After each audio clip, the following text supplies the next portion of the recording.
Hi everyone, I am Catherine Shane Rueda.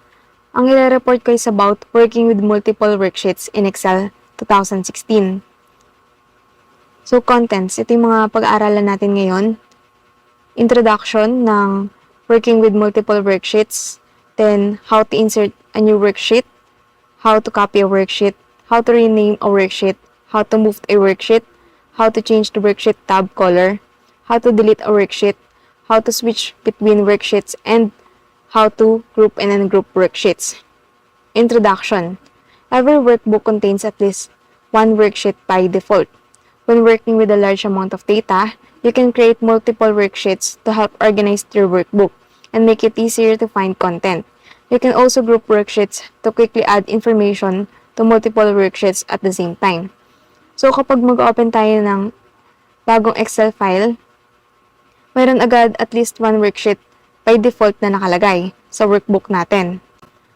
So, kung mayroon tayong large amount of data, pwede tayong mag-create ng or mag-add ng multiple worksheets para mas ma-organize natin or mas maayos yung workbook natin at mas madali nating mahanap yung content natin. Then, pwede rin nating i-group yung worksheets natin para kung gusto nating i-edit yung worksheet ng sabay-sabay, pwede nating magawa. So, let's start. How to insert a new worksheet. So, first is locate and select the new sheet button, which is in our example near the bottom right corner of the Excel window. So, pindutin lang natin yung plus sign na yon para makapag-insert tayo or add ng new worksheet. So, pwede natin yung pindutin kung gusto nating mag-add ng mas maraming worksheet, kung ilan yung gusto nating or kailangan natin na worksheets. So, or pwede rin nating gamitin yung Shift plus F11 sa keyboard natin na shortcut key para makapag-add ng new worksheet. So, as you can see sa second step, a new blank worksheet will appear. So, nagkaroon na ng bagong worksheet dahil pinindot natin ng isang beses yung new sheet button or plus sign kanina as shown sa example. By default, any new workbook you create in Excel will contain one worksheet called Sheet 1. To change the default number of worksheets, navigate to Backstage View, click Options, then choose the desired number of worksheets to include in each new workbook. Kapag mag-create tayo ng new workbook sa Excel, meron na agad yun one worksheet na pangalan ay Sheet 1. So, kung gusto nating baguhin yung default number ng worksheets natin kada mag-open tayo ng bagong worksheet, pwede natin yung baguhin punta lang tayo sa may Backstage View. Then, hanapin natin yung options, i-click natin yon. Tapos, pwede na nating piliin yung desired number ng worksheets natin na gusto nating ilagay. Na bawat pag-open natin ng Excel file na bago is yun yung lalabas. For example, for yung desired mo na nilagay na number ng worksheets, na kapag mag-open ka ng new workbook is yun yung lalabas na number by default. Then next is how to copy a worksheet. If you need to duplicate the content of one worksheet to another, Excel allows you to copy an existing worksheet. So kung gusto nating i-duplicate or i-copy yung worksheet natin sa panibagong worksheet, pwede natin yung gawin with Excel. To copy a worksheet, ang first step natin is right-click the worksheet you want to copy. So, kailangan lang natin gawin is itapat yung arrow ng mouse natin sa may gusto natin i-copy na worksheet. As shown sa example, ang active sheet is yung November. Pag sinabing active sheet, yun yung naka-select na sheet. Ngayon, after mo right-click, then select Moved or Copy from the Worksheet menu. So, pindutin lang natin yung Moved or Copy sa Worksheet menu. And then, after that, yung second step is the Moved or Copy dialog box will appear. Choose where the sheet will appear in the Before Sheet field. In our example, we'll choose Move to End to place the worksheet to the right of the existing worksheet. So, ngayon, after ngang i-select yung Moved or Copy from the Worksheet menu, is lalabas yung dialog box ng Moved or Copy, as you can see. So, pwede ka na mamili sa may before sheet kung saan mo ilalagay yung nakopy na worksheet. Sa may example, ang pinili niya is move to end. Mapupunta ngayon yung November na worksheet na kinopy sa may pinakadulo or after ng lahat ng worksheets. And then, step 3, check the box next to create a copy. Then, click OK. So, after mong iselect kung saan mo ilalagay, is iselect mo yung checkbox nung create a copy para makopy na siya. Then, select OK. Then, ang step 4 is the worksheet will be copied. It will have the same title as the original worksheet, as well as a version number. In our example, we copied the November worksheet, so our new worksheet is named November. Then, version 2. All content from the November worksheet has also been copied to the new worksheet. So, ang nangyari sa step 4 is nakopy na yung November na kinopy natin, which is nagkaroon siya ng version number, which is named as November version number 2 kasi yung November yung kinopya natin. You can also copy a worksheet to an entirely different workbook. You can select any workbook that is currently open from the To Book drop-down menu. Kung gusto mong ilagay sa ibang workbook or sa bagong workbook, pwede mo yun baguhin sa may To Book drop-down menu. So, itatapat mo lang yung arrow ng mouse mo doon sa may drop-down menu ng To Book. As you can see sa may moved or copy na dialog box pa rin sa may taas ng before sheet. So, nakalagay doon yung new book or yung ibang naka-open mo na workbook. So, pwede mong iselect yun kung doon mo gustong ilagay yung kinopy mo na worksheet. Next is how to rename the worksheet. So, meron tayong 3 steps para makapag-rename ng worksheet. So, ang first step is right-click the worksheet you want to rename, then select rename from the worksheet menu. So, ang kailangan lang natin gawin is itapat lang natin yung arrow ng mouse natin dun sa may desired na worksheet natin na gusto nating baguhin yung pangalan. Like sa may example, tinapat niya lang yung arrow ng mouse niya sa may November na version 2, then ni-right-click, lumabas yung worksheet menu. Tapos, sinelect niya yung rename. Then, step 2 is type the desired name for the worksheet. So, pwede mo na i-type din yung kung ano yung gusto mong ipalit. So, as you can see, December yung gusto niyang ipalit na pangalan sa November na version 2. So, ang step 3 is click anywhere outside the worksheet tab or press enter on your keyboard. The worksheet will be renamed. So, para ma-save mo yung pangalan na binago mo or yung pinilit mo is i-enter mo lang yung keyboard or pwede mo ring ang gawin mo is i-click mo lang yung ibang tab or outside sa worksheet tab na nakaselect. Then after nun, okay na yung pangalan na rename na. From November na version 2, naging December na.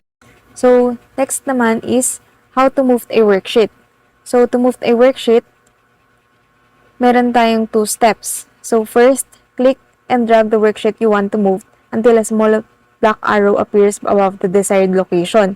So, ang kailangan lang gawin is i-drag mo itapat mo yung arrow ng mouse mo dun sa may gusto mong ilipat na worksheet. And then, i-click mo lang yun or i-drag mo. Huwag mong tatanggalin yung pagkaka-hold mo dun sa may mouse. Then, i-drag mo dun sa may desired mo na location. So, as you can see, merong nag-appear na black arrow.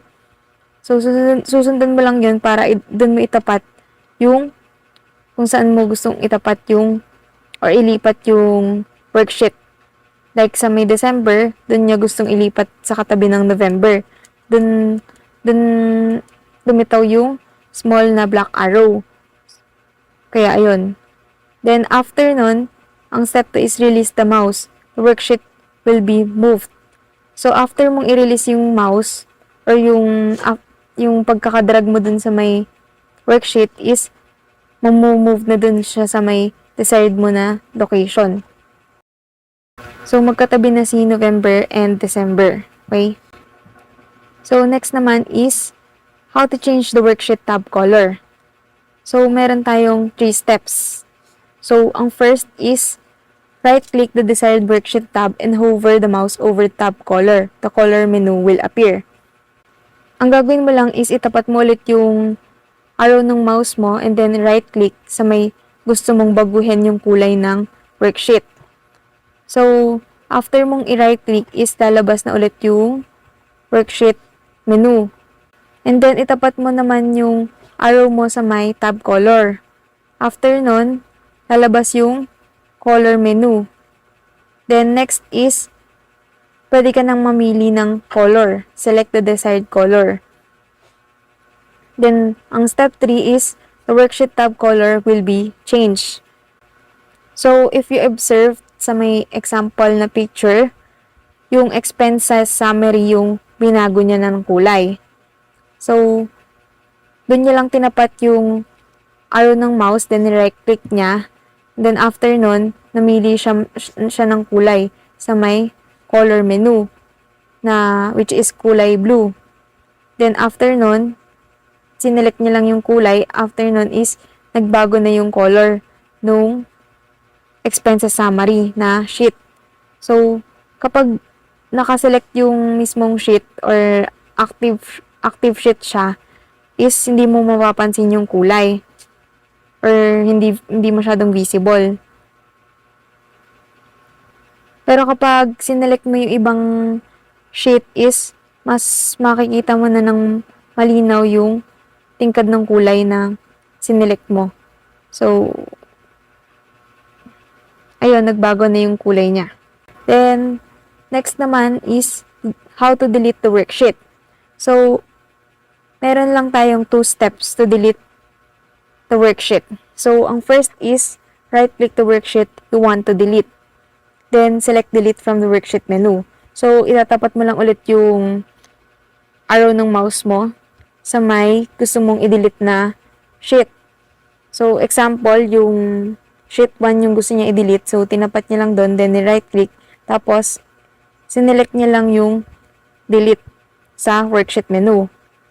Or kinilik niya lang yung delete. And then, ang step 2 is, the worksheet will be deleted from your workbook. As you can see, is nawala na yung sheet 1 na katabi ng expenses summary. Dahil nga, dinilit mo na siya. Then, if you want to prevent specific worksheets from being edited or deleted, you can protect them by right-clicking the desired worksheet and selecting Protect Sheet from the worksheet menu.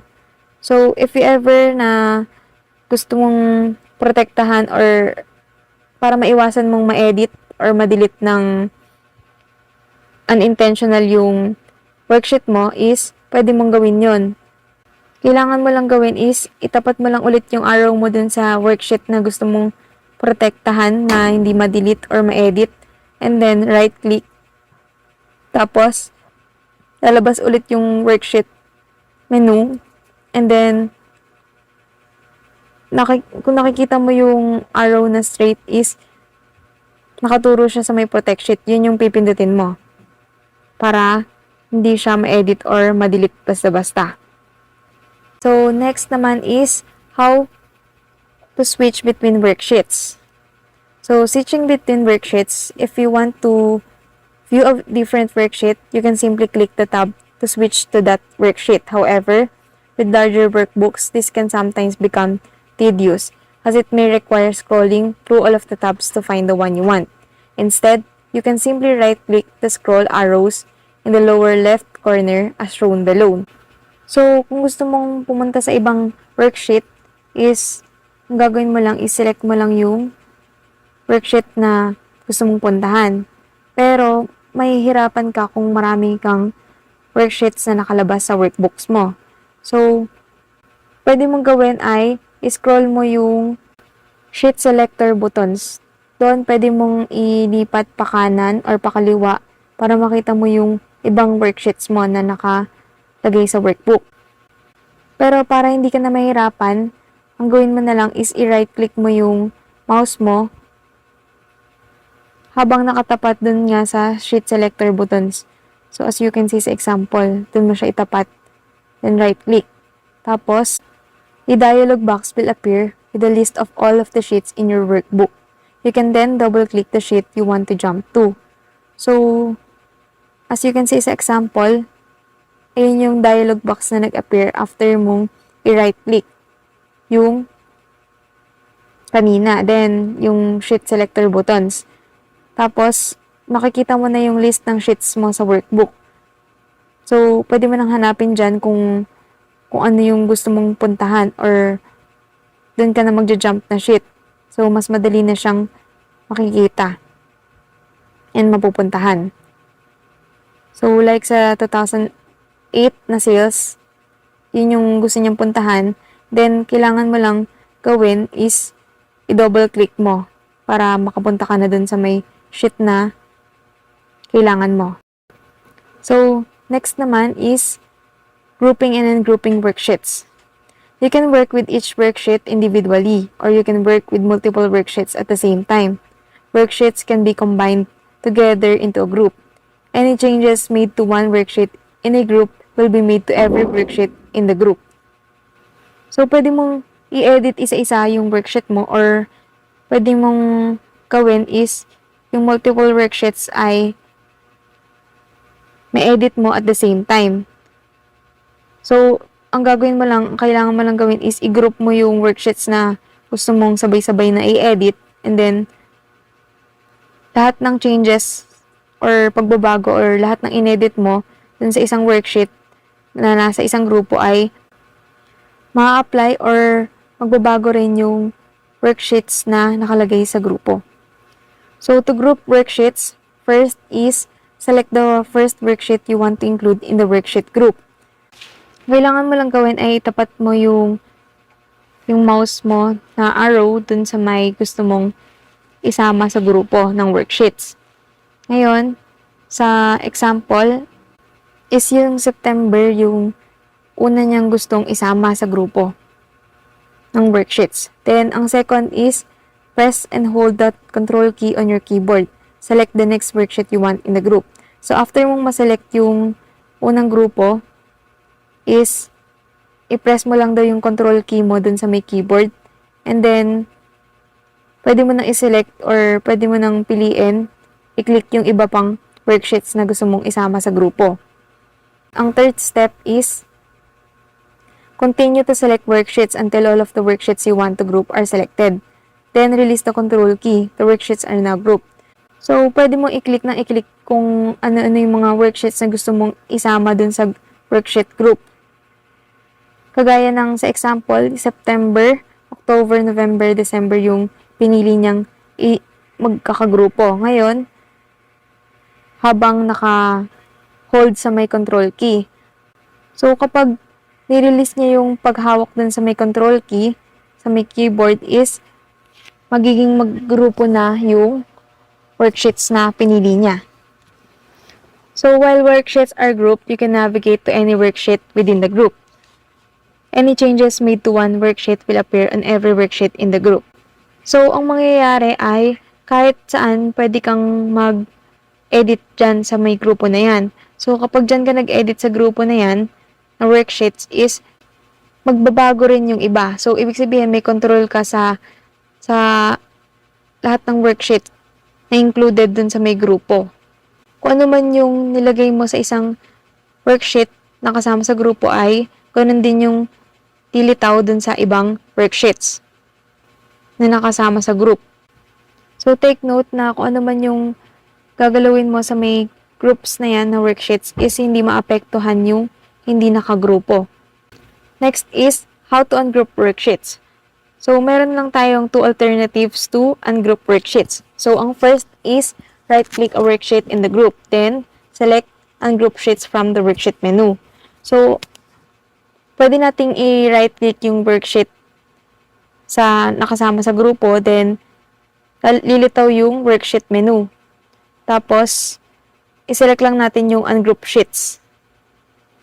Or pindutin lang natin yon. Then, after nun, is mag-ungroup na sila or magiging individual na sila. Or, the other way is The worksheets will be ungrouped alternatively. You can simply click any worksheet not included in the group to ungroup all worksheets. Kapag pinindot mo yung nakalabas sa grupo ng worksheets ay ma-ungroup na siya ng kusa. So if you observe, kapag nakagrupo sila, medyo naka-highlight silang lahat ng worksheets na kasama sa grupo. So kapag naging ungroup na sila, nawawala na yung highlights na yon. So ang natira na lang is yung nakaselect na worksheet tab. So now, let's move to using Find and Replace in Excel 2016. Introduction. When working with a lot of data in Excel, it can be difficult and time-consuming to locate specific information. You can easily search your workbook using the Find feature, which also allows you to modify content using the Replace feature. So, kapag marami tayong data sa Excel natin, mahihirapan tayo or hindi agad natin mahanap kung ano man yung gusto nating makita na specific information. Natutulungan tayo ng Find feature para makita natin kung ano man yung gusto nating mahanap sa mas mabilis na paraan. At pwede rin nating gamitin yung Replace feature kung gusto nating baguhin yung data na nasa workbook natin. How to find content? So, ang first step natin is from the Home tab, click the Find and Select command, then select Find from the drop-down menu. Yung Home tab ay makikita natin sa may ribbon, sa may gawing upper left corner. So, i-click lang natin yung Home tab na yon and then hanapin natin yung Find and Select command sa may upper right corner naman. And then, i-select natin yung Find from the drop-down menu. After natin ma-select yung Find and Select. So, after nun, second step is the Find and Replace dialog box will appear. Enter the content you want to find. In our example, we'll type the department's name. So after nga i-click yung Find is lumabas yung Find and Replace dialog box. And then, pwede na natin i-type kung ano man yung gusto nating makita. So, sa example, department's name daw yung gusto niyang hanapin. So, ang third step is click Find Next. If the content is found, the cell containing that content will be selected. So, yung sa step 3 is, after mo ma-type yung department's name, which is accounting, sa may example, is kinilik niya yung Find Next para mahanap yung content. So, pag nahanap yung content is yung cell na nakalagay yung hinahanap mo is nakaselect yun. Then, ang step 4 is click Find Next to find further instances or find all to see every instance of the search term. So, meaning, pwede mong i-click yung Find Next kung may gusto ka pang hanapin. Or gusto mo pang hanapin yung kagaya ng word or words na hinahanap mo. Or pwede mo ring i-find all para makita mo lahat ng mga kagaya nung sinesearch mo sa find what na field. So, sa step 5, when you are finished, click close to exit the Find and Replace dialog box. So, kapag nahanap mo na, tapos ka nang hanapin is, pwede mo nang i-close yung Find and Replace na dialog box. You can also access the Find command by pressing Ctrl plus F on your keyboard. Then, click Options to see Advanced Search Criteria in the Find and Replace dialog box. So, yung shortcut method is yung Ctrl F para lumabas agad yung Find and Replace na dialog box. So, kung gusto mong baguhin yung paghahanap mo, which is by default kasi is within sheet lang yung paghahanap. Ibig sabihin, yung find mo is ang ma-search niya lang niya or ma-select niya na words ay nasa within sheet lang. Dun lang sa mismong worksheet. So, kung gusto mong baguhin yun at gusto mong pati sa ibang other worksheets is mahanap yung hinahanap mo, pwede mong baguhin yun sa may options, sa may within. So, pwede mong i-select yung workbook, which means mahahanap na yung mga hinahanap mong o yung nilagay mo sa may find what sa kahit sa ibang worksheets or sa lahat ng worksheets sa may na nasa loob ng workbook. Okay? So, i-click mo lang yung options para mas makita mo pa yung ibang advanced search criteria sa find and replace na dialog box. So, for example nga yung nandyan sa my picture as you can see. And then, next naman is how to replace cell content. So, to replace cell content, at times, you may discover that you've repeatedly made a mistake throughout your workbook, such as misspelling someone's name, or that you need to exchange a particular word or phrase for another. You can use Excel's Find and Replace feature to make quick revisions. So, ang purpose nitong replace cell content is kapag may gusto kang baguhin na content, is madali mo siyang mababago. Like namali ka ng spelling ng pangalan ng isang tao, ganun, pwede mo na agad siyang mahanap using find feature and replace feature. To replace cell content, ang first step is from the home tab, click the find and select command, then select replace from the drop-down menu. So, punta ka lang ulit sa may home tab. Tapos, hanapin mo yung find and select command sa may gawing upper right corner. Then, i-click mo yung find and select command. Tapos, select mo yung replace sa drop-down menu. And then, ang second step is the find and replace dialog box will appear. Type the text you want to find in the find what field. So, ang gagawin mo lang is, after lumabas ng find and replace dialog box, sa may find what field is i-enter mo lang dun yung gusto mong hanapin na words or phrase. Ngayon, sa step 3, type the text you want to replace it within the replaced with field. Then click find next. So, after mong mailagay yung sa find what yung gusto mong hanapin, ilalagay mo naman ngayon sa replaced with field yung ipapalit mo sa word or phrase na hinahanap mo. So, see the example, ang nakalagay sa may find what na field is yung accounting. Kasi yun yung gusto niyang hanapin. And then, sa may replaced with field naman is yung finance. Gusto niyang ipalit yung finance sa accounting. After nun, ay pinindot niya naman yung find next. Then, ang fourth step is, if the content is found, the cell containing the content will be selected. So kapag nahanap na yung nakalagay sa find what, which is yung accounting sa may example, is isa-select niya yung cell na nahanap. And then, ang step 5 is review the text to make sure you want to replace it. So, bago mo pindutin yung replace or after mahanap is, kailangan mo munang alamin kung yun ba talaga yung gusto mong palitan. To make sure na hindi ka magkakamali sa gagawin mong pagpapalit ng word or phrase. Then, ang step 6 is, if you want to replace it, select one of the replace options. Choosing replace will replace individual instances, while replace all will replace every instance of the text throughout the workbook.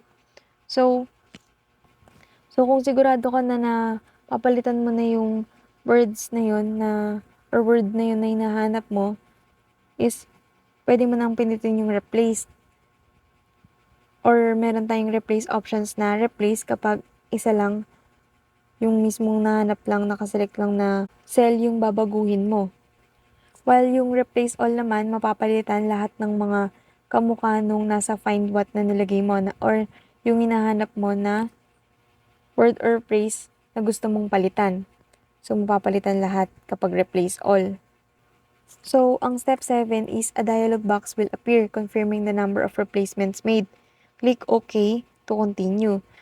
For example, yung nasa may picture is within sheet is may 3 accounting na word. Kaya, nung pinindot niya yung replace all is napalitan yung 3 accounting to finance. Kaya yung sa step 7 ay ang nakalagay sa may dialog box is all done, we made 3 replacements. So,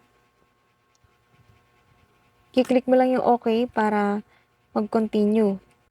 Then, ang step 8 is, the selected cell content will be replaced. So, dito makikita mo na yung cell na selected na nagbago from accounting to finance. Kagaya nga ng sinabi ko kanina na dahil ang hinahanap niya is accounting and then gusto niyang palitan yun ng finance, ang nahanap within the sheet is 3 accounting na instances. Ngayon, dahil pinindot niya or pinili niya yung replace all kanina, nagbago yung 3 tumugma sa word na in-enter niya or nilagay niya dun sa may find what, which is yung accounting nga. So, from accounting, naging finance. So, ang step 9 is, when you are finished, click close to exit the find and replace dialog box. So, pindutin mo lang yung close na yun or dun sa may taas na X. So, para ma-exit kapag tapos ka ng or gumamit ng find and replace feature. So, yung shortcut method din nito sa keyboard ng replace is Control+H. So, that's all. Thank you for listening.